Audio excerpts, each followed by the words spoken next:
The Congressional Budget Office estimates that 2008's income tax revenue will be a little more than 45% of total revenue at about $1.1 trillion. During the recent presidential campaign, Ron Paul estimated we could save $1 trillion annually simply by adopting a non-interventionist foreign policy and bringing home the hundreds of thousands of troops, not only from Iraq, but Japan, Germany, Korea, and numerous other countries. Included in this new policy would be ending all foreign aid.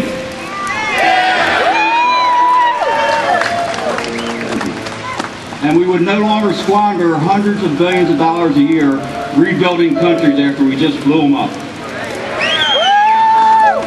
So we could all but eliminate the income tax merely by adopting the foreign policy of the Founding Fathers. We could save the remainder by eliminating the Federal Department of Energy that creates no energy, the Department of Education that teaches no children, and the Department of Housing that fosters dependency and irresponsibility. While we're at it, we may as well assess the constitutionality of all the alphabet soup federal agencies and agreements. I would put the BATF and NAFTA at the top of the list. The John Birch Society believes our central government would only be about 20% of its current size if we eliminate all those not enumerated in the Constitution. How did we get so far from the old republic, one might ask? Nothing in politics happens by chance, they say. It wasn't just a coincidence that the income tax and the Federal Reserve System were foisted on us in the same year, 1913. There is abundant evidence in James Perloff's Shadows of Power that powerful men basically installed Woodrow Wilson in the White House with a mere 42% of the popular vote, only after he agreed in private to support these measures. With the twin engines of government expansion and imperialism in place, we began what has become a never-ending policy of interventionism that would not have been possible otherwise.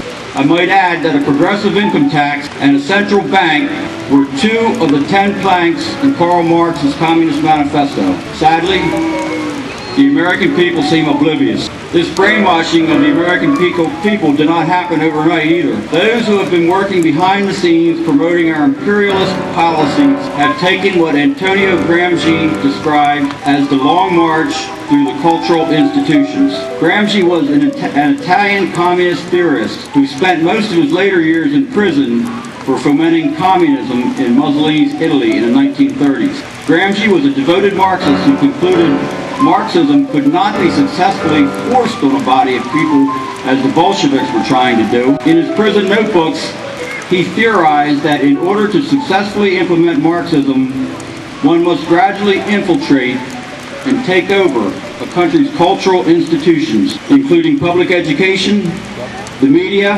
entertainment, and the trade unions. One need look no further than where our current share-the-wealth occupant of the White House drew most of its support to conclude that the long march through the cultural institutions has indeed been completed. So where do we go from here?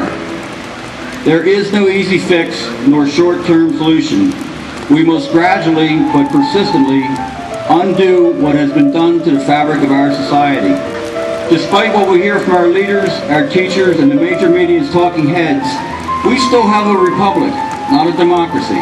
But, as Benjamin Franklin so presciently said on his way out of the Constitutional Convention, if we can keep it. As long as the basic framework is there, it's only a matter of getting a majority of Ron Paul types elected to Congress. Now, I know a lot of you folks were involved in the recent Ron Paul campaign. Some of us were worried about what would happen if the doc did manage to win the presidency. We all know that Dr. Paul is a man of his word, and if he got elected, he would do everything in his power to dramatically change our foreign policy and rein in the size and scope of our government. Most likely, before he even took his oath of office, the major media propaganda machine would kick into high gear. The public at large, being products of decades of brainwashing, would turn against him and Congress would follow suit. Hence, I cannot emphasize too much the Birch Society's mission of education. Before we can get more champions of the Constitution elected, The electorate needs to be educated as to the proper functions of government. Incidentally, I might mention that I've heard that Ron Paul's congressional district has a very heavy Birch presence. The Birch Society continues to put out the best educational tools available.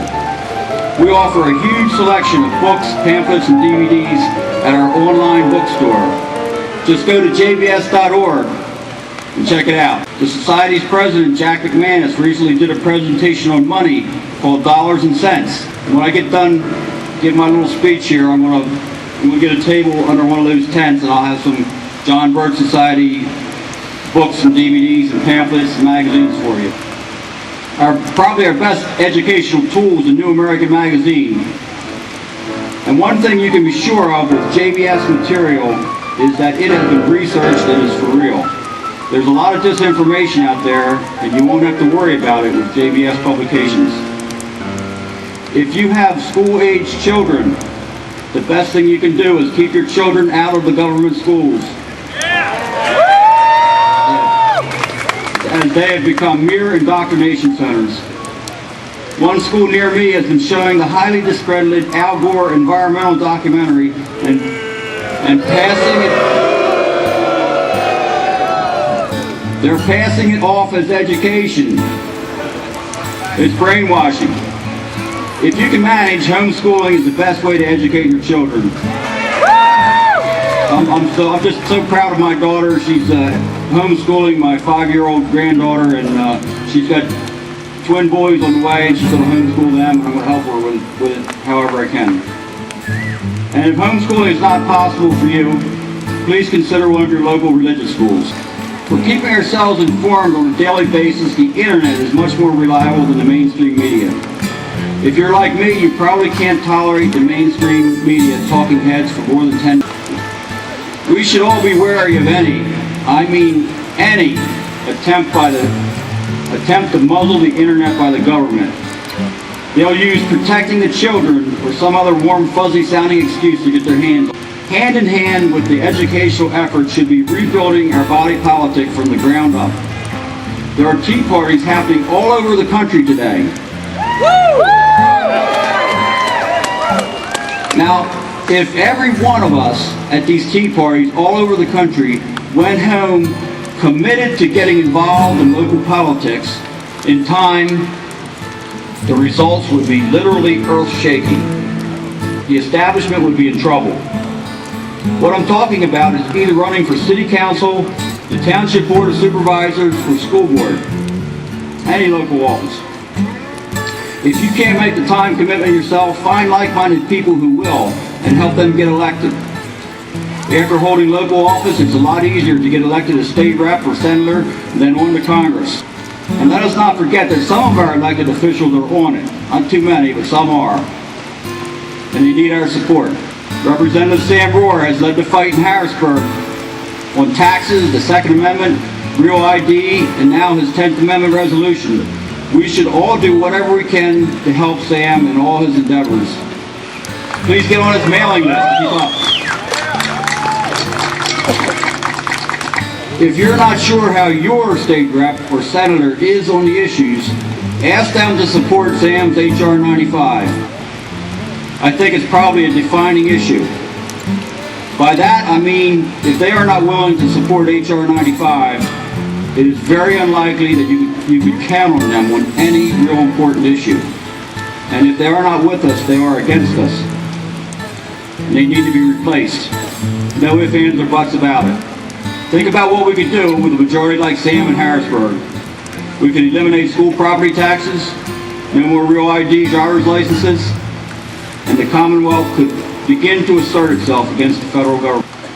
Now my time's running short, but I've laid out a general outline of how we could bring back the old republic.